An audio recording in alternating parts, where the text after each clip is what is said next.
Oi, pessoal. Sábado o Lobão me fez uma pergunta muito válida sobre ritmo, como eu calculava quanto tempo eu levava para finalizar cada odd. Eu achei uma pergunta válida porque, além dele ser um atleta com experiência, né, um atleta experiente, eu imagino que mais pessoas tenham essa dúvida aí. E a gente vê muita gente estourando cap e não treinando de forma adequada, porque ainda não sabe controlar o pace, o ritmo de vocês.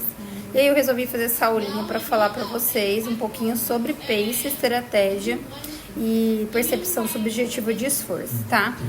Eu vou tentar deixar a aula menos técnica para que vocês entendam, mas eu acho uma aula muito válida, não é para aqueles que querem performar melhor. Então, assim, não só para quem quer alta performance, mas para ir melhor nos odds. Essa é uma aula válida, não tem como a gente passar tudo para vocês no horário comercial. Então, o que é pace, pessoal? Pace, do inglês, é ritmo. Então, pace do workout é o ritmo que eu coloco nas repetições dentro do meu workout. Pace de corrida é o ritmo que eu coloco na corrida. Ritmo forte, ritmo lento. Eu vou explicar para vocês quais são os paces também e por que a gente tem que saber o ritmo que a gente coloca. Tudo é questão de estratégia. Eu sempre falo para vocês que eu não adianto ser um bom atleta se eu não tiver uma boa estratégia, eu vou morrer no meio do caminho. Também não adianta nada eu ter uma perfeita estratégia, sendo que eu também não estou bem treinada para respeitar aquela estratégia. Então, os dois caminham juntos. Mas o que a gente vê muito são bons atletas, ótimos atletas, e eu acho que vocês já repararam em alguém assim, ou já prestaram atenção em algum momento, uma pessoa que é muito boa, começa muito forte, você fala, nossa, vai arrasar. E de repente, no meio do caminho, essa pessoa morre, não consegue terminar o treino ou terminar as repetições. Então, pessoal, essa pessoa, pega o tablet, filho, que não consegue controlar o pace, que a gente fala, não tem pace, é bom atleta, mas não tem pace. Ela não tem uma estratégia, ela sai ali instintivamente fazendo os exercícios e às vezes dá certo quando é um odd curto ou uma coisa que ela tem sorte ali de sentir, mas existe uma estratégia para todos os odds. E por que eu sempre falo isso, que tem que ter estratégia? Porque treinamento é ciência, gente. Então, assim, não adianta, a gente pode fazer instintivamente algumas coisas, mas se eu tiver uma boa estratégia, respeitando a ciência, eu vou explicar para vocês algumas coisas, porque eu consigo performar melhor nesse workout, me desenvolver melhor. E sabe aquela sensação de quase morte que vocês sentem? De passar mal? Essa sensação ali, ela vai ser minimizada quando eu descanso de forma correta e consigo executar o workout com uma estratégia melhor, tá? E o que é o CrossFit, gente? O que nossa metodologia, ela prega? A gente acha que é chegar ali e morrer no ódio, né? Porque é muito intenso, eu vou perder peso. Tem muita gente que leva só em consideração ali a parte estética, o se movimentar. E cada um tá ali por um propósito e tá tudo bem. Só que a gente tem uma forma ali de melhorar esse desenvolvimento de vocês, né? Morrer menos, sofrer menos. Porque não é só ali gastar todas as energias, porque a ideia é sofrer, é suar. Não, não é isso. É muito pelo contrário. No nosso esporte, a gente prega... O que você tá aí? No nosso esporte, a gente prega melhor eficiência dos movimentos para economizar mais energia e evitar a fadiga. Então, quanto mais eficiente seu movimento, menos energia você vai precisar usar, você vai se antecipar para preservar de uma possível fadiga e você vai conseguir se sair melhor. Então, a ideia ali é preservar o máximo de energia que a gente puder para a gente evitar uma possível fadiga, certo? A gente tem que ser mais eficiente, estar melhor dentro do ódio para a gente conseguir terminar melhor sem morrer tanto. Tem gente que chega lá para fazer a primeira aula experimental, vocês já perceberam? E aí não tem controle nenhum de pace, nem consciência corporal. Isso é normal, porque vocês vão aprender com a prática. E eu tô explicando aqui para vocês já irem percebendo isso. E a pessoa já passa mal e sai vomitando, ou quase desmaia, ou faz alguma atividade. Às vezes ela não fez quase nada, às vezes ela fez 3 shutter runs ali. Mas ela fez aquilo ali tão afoito, sem saber como ela faria aquilo. E nem sempre é falta de condicionamento, gente. Na maioria das vezes mas nem sempre é. Na maioria das vezes ela foi ali sem conseguir controlar o ritmo dela, porque cada um tem o seu ritmo.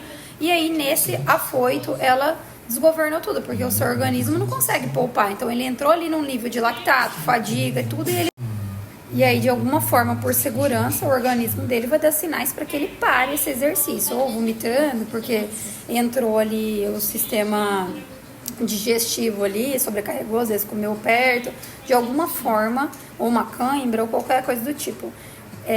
Com déficit de O2, teve uma deficiência ali no corpo, teve um déficit de O2 ali, e ali o capacitor dele máximo, ali, o coração dele não aguentou e vai dar um sinal para ele parar. Então essa pessoa não é que ela também não estava treinada, mas na maior parte ali, na maioria das vezes, é porque ela não conseguiu controlar o ritmo dela, ela não conseguiu fazer um pouco parar, respirar na hora certa, e aí ela se embananou e aconteceu isso, tá? Que quando eu falo que treinamento é ciência, tem muito a ver com isso. Eu vou falar só um pouquinho sobre reserva energética e deficiência de O2. E aí essa pessoa entrou ali em combustão, não conseguiu mandar oxigênio para todos os tecidos, e aí ela ou vomita, ou quase desmaia, acontece alguma coisa ali. Às vezes ela até desiste do esporte, porque ela não sabe controlar o pace, ela não tem ninguém que ajuda ali, porque o professor às vezes está ali para isso, para falar, vai com calma agora, vai fazendo assim, assim, assado.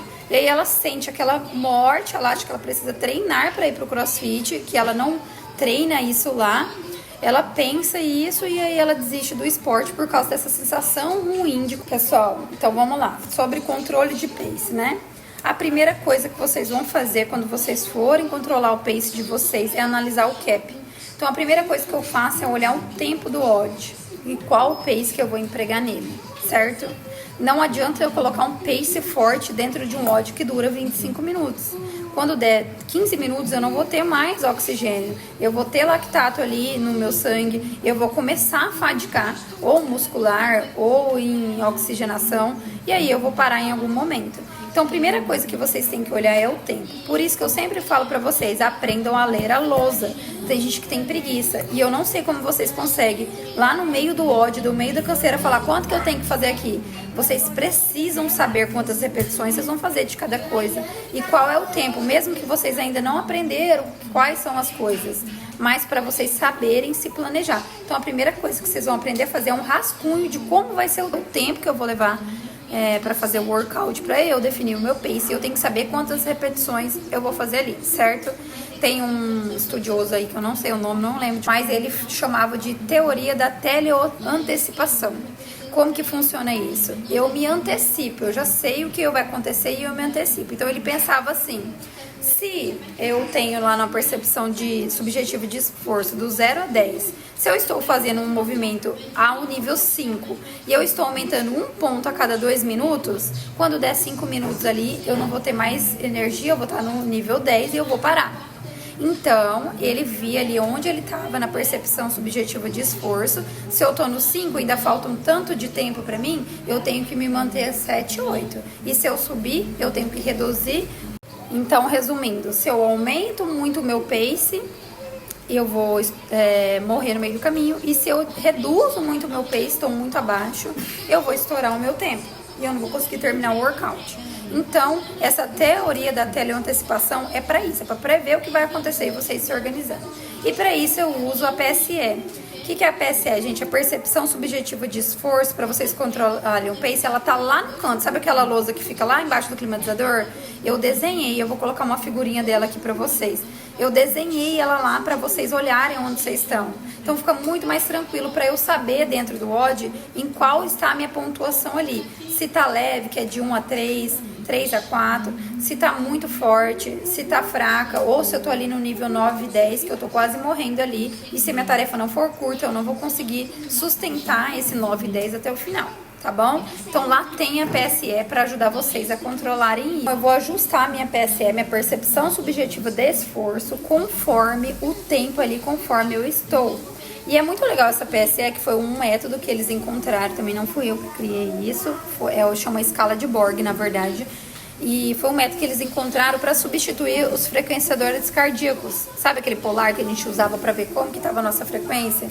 Que ficava avisando a gente se estava subindo ou não? Pois é, eles descobriram que a PSE é muito mais eficaz, porque eu consigo controlar ela, eu não preciso olhar um visor. É um método muito mais simples, simplista e muito mais eficaz, tá? Então hoje em dia quase a gente não vê usando polar, porque a gente já sabe usar PSE. Mas é claro que nem todo mundo sabe qual é a sua percepção subjetiva, porque está começando e isso é treinável, tá? Vai sentindo, vocês têm que prestar atenção no corpo de vocês. O coach está ali para ajudar, mas muito disso vocês vão aprender com a experiência. Tá, já sei o que é PSE, que é uma escala de 0 a 10, que eu vejo qual é o meu nível de esforço. Lá no meu box tem isso para eu controlar. O que eu tenho que aprender agora? Quais são os paces, porque a gente dá nomes para ele, para ficar mais fácil para vocês saberem quando eu for orientar vocês no que fazer. Então, vamos lá, a gente tem 4 tipos utilizados de pace e eu vou falar para você primeiro o pace, mais tranquilo, que a gente usa para... Lembra que a gente vai escolher o pace de acordo com o cap, né? Então, vamos lá, em caps mais longos. Então, em paces mais longos, gente, eu coloco um pace que eu consigo sustentar. E minha PSE ali tem que ser de 4 a 5, ela não pode subir muito. Se eu levantar minha PSE, eu não consigo terminar. A gente chama de pace forever, que é aquele pace assim, meu tempo, meu ritmo, do jeito que der. Então, pace forever, odds mais longos. Um odd que não é tão curto, por exemplo, é o oddzinho que a gente fez sábado. Mas ele também não é um odd tão longo quanto o forever. Eu não posso deixar assim fazendo. Sabe aquele que você faz? Toma água, toma um tereré, respira e faz um. Esse é o forever. Um odd mais longo que eu tenho que manter ali, mas eu não posso estourar, chama sustain. Então é um odd sustain. Eu vou fazer mais quebras no odd sustain. Eu vou quebrar várias vezes a wall ball, vou quebrar várias vezes a caixa, mas eu descanso menos entre as quebras. É um odd sustain. E aí a gente tem 2 odds fortes, que é aqueles odds rápidos. 2 odds fortes, que é aqueles que a gente morre mesmo, que a gente se entrega. São odds mais curtos, que são até 12 minutos. São os odds send e reach. Qual que é a diferença dos dois? O odd reach é aquele odd forte, mas ele não é tão curto. É um odd de 8 minutos. Eu posso ou não fazer quebras, mas se eu escolher fazer um broken ali, eu tenho que voltar forte, voltar rápido. E o odd send, que é o mais pesadão de todos, que é o tudo ou nada. É aquele oddzinho de 3 minutos que você tem que fazer. Eu vou dar um exemplo que todo mundo usa, que é o Fran. Um 21, 15, 9 aí, você tem que fazer ele sem quebrar, sem respirar. Você vai cair dos 21 pull-up, fazer os 21 thrusters, 15, 15, 9, 9, cai no chão. É um odd mais ou menos de 3 minutos aí. Ele é um odd send. Então, aí, recapitulando. Então, reach e send são odds fortes. O send é o mais pesadão, é o primeiro lá, o send, que é os curtinhos. O sustain, eu tenho que sustentar, lembra que vocês têm que sustentar. E o forever é odds longos, é aquele para sempre mesmo, para eu não morrer no meio do caminho e tentar só chegar até no final, tá? E aí a percepção subjetiva de esforço eu vou usar de acordo com isso. Então o send eu vou usar uma escala, uma percepção subjetiva aí de 9 a 10, né? É muito forte. O odd sustain ali, eu vou ficar entre os 6 e os 7 ali tentando me manter. E o forever é mais tranquilão, eu uso a minha percepção subjetiva de esforço aí de 1 a 2, 2 a 4. Eu posso ir aumentando ou diminuindo. E também, gente, dependendo dos odds, vocês podem, eles são escaláveis. Então vocês podem começar num odd mais tranquilo e no final aumentar um pouquinho a percepção, não tem importância também, tá? Normalmente o pessoal faz isso mesmo. Em campeonato adianta também eu falar que eu vou fazer um pace forte ou um pace fraco ou escalar minha percepção subjetiva se eu não ter conhecimento, então conhecimento prévio do que eu vou fazer, então uma certa intimidade ali com aqueles exercícios. E se eu não souber qual é o meu volume de repetições, isso conta muito. Normalmente a gente faz muito treinar volume de repetições, já viram? Toda planilha tem um propósito. E quando a gente coloca 100 wall ball, 60 toast bar ou volume de alguma coisa, é exatamente para vocês encontrarem ali mais ou menos qual é o volume de repetições de vocês. Quando a gente trabalha com broken da mesma forma, eu preciso saber quantos eu consigo fazer um broken para eu saber quais são as minhas quebras confortáveis. Porque, por exemplo, se eu fizer 40 wall balls, um broken, eu sei que uma quebra para mim de 15 ou 20 é confortável, eu preciso descansar menos para eu voltar. Mas uma pessoa que tem um broken de 15 wall balls, se eu falar para ela fazer bola de 10 em 10 ou 15 em 15, vai ficar quase insuportável ela sustentar. Então o pace dessa pessoa não é o mesmo que o meu. Por isso que é muito importante vocês terem um volume de repetições e saberem qual é o volume de vocês. Então quando a gente vai fazer quebras estratégicas, eu tenho que pensar assim, eu consigo fazer 20, mas eu vou fazer 12 mais 8. Então o número de quebras, para não fadicar, eu preciso descansar menos entre as quebras. É para que eu não precise descansar tanto. E aí eu tomo cuidado com o meu descanso, diminuo o tempo de recuperação e eu consigo voltar mais rápido para a próxima tarefa sem estourar o cap, certo? Então a primeira coisa que vocês vão fazer lá é analisar pelo cap E aí, se eu tenho um odd, por exemplo, dividido em rounds, eu consigo saber mais ou menos quanto tempo eu posso levar para cada round. É claro que vocês têm que colocar uma margem de segurança ali para fazer um bom tempo, né? Menos que aquilo, que não é para também terminar dentro do cap. É o mais rápido que eu conseguir antes do cap acabar. E também para eu ter uma margem de segurança sabendo que nos últimos rounds, no final ali, eu estiver mais cansada, eu consigo diminuir um pouco o meu ritmo. E a mesma coisa ao contrário, tá? Eu aumento o meu ritmo se eu percebo que eu estou chegando próximo ao cap, sobrou energia, mas não vai dar tempo. Se eu não apertar um pouco, eu vou estourar, tá bom? Então, essa percepção subjetiva ali, ela tem que ser controlada. Vocês precisam ficar sempre de olho no cronômetro, não pode só fazer de qualquer jeito. É assim que eu controlo. Eu sempre olho no cronômetro quanto tempo eu tenho para cada round. Se eu tenho 5 rounds e 25 minutos para fazer, então supõe-se que eu tenha 5 minutos por round, eu tenho que terminar antes disso. Se eu terminar em cima de 5 minutos, nos próximos talvez eu estoure, muito provavelmente eu vou estourar. Então eu tenho que terminar ali de 3 a 4 para eu saber que eu vou chegar ali até o final, certo? Sempre controlando essa percepção subjetiva, tá? E aí, o que eu tenho que analisar também, que é muito importante, o que eu tenho que levar em consideração? Se eu tenho algum ponto fraco ali. Então, por exemplo, eu sei que dá para fazer 20 wall balls em 30 segundos, 40 segundos. Mas o meu ponto fraco é o wall ball. Eu não consigo ter um volume alto de wall ball. Então, eu uso também da minha estratégia dos exercícios que eu tenho mais facilidade para ir mais rápido e me sobrar mais tempo em algum exercício que eu tenho dificuldade.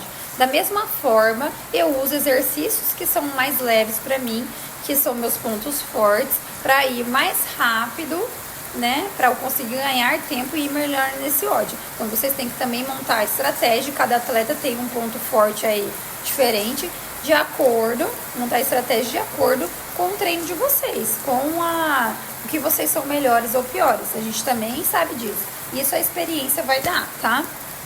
E pessoal, a gente falou de metodologia lá, uma das coisas que a gente mais utiliza lá no box, que eu gosto muito de trabalhar para vocês aprenderem a recuperar rápido para voltar, é os imãozinhos, sabe aquelas tarefas que eu tenho 1 minuto para fazer?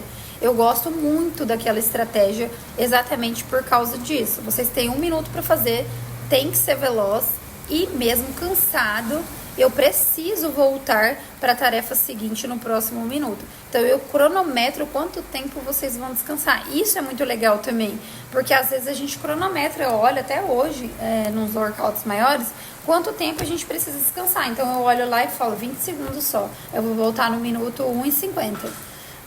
Então, vamos lá, vamos recapitular. A gente já sabe que é necessário conhecer o cap para saber a melhor estratégia. Dividir ali quanto tempo tem que fazer para cada tarefa. Por exemplo, 1 minuto para fazer 20 wall ball e descansar o resto do tempo. Ou os rounds, né? Tenho que saber qual é o meu volume de repetições, se eu vou quebrar ou não.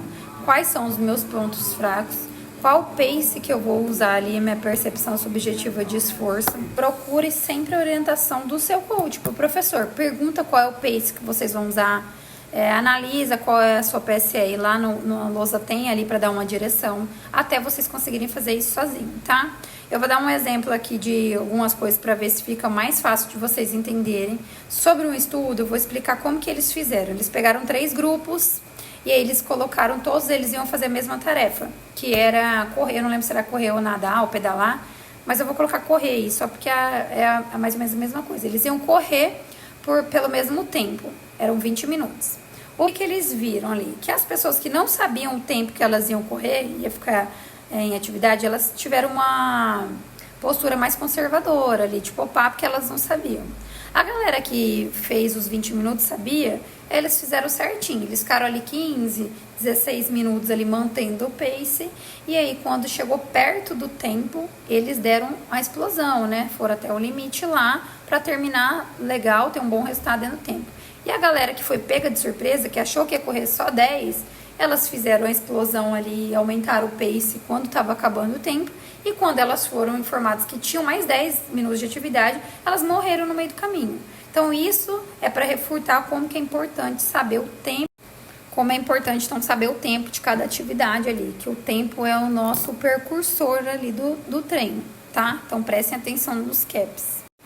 E eu sempre falei que tem atletas mais rápidas do que eu, mais fortes, mas aquela atleta que ela não sabe controlar o pace, que ela não tem esse conhecimento de quebra, de volume de repetições, ela se perde em algum momento ali e sempre vai ter um workout ou outro que vai pegar ela.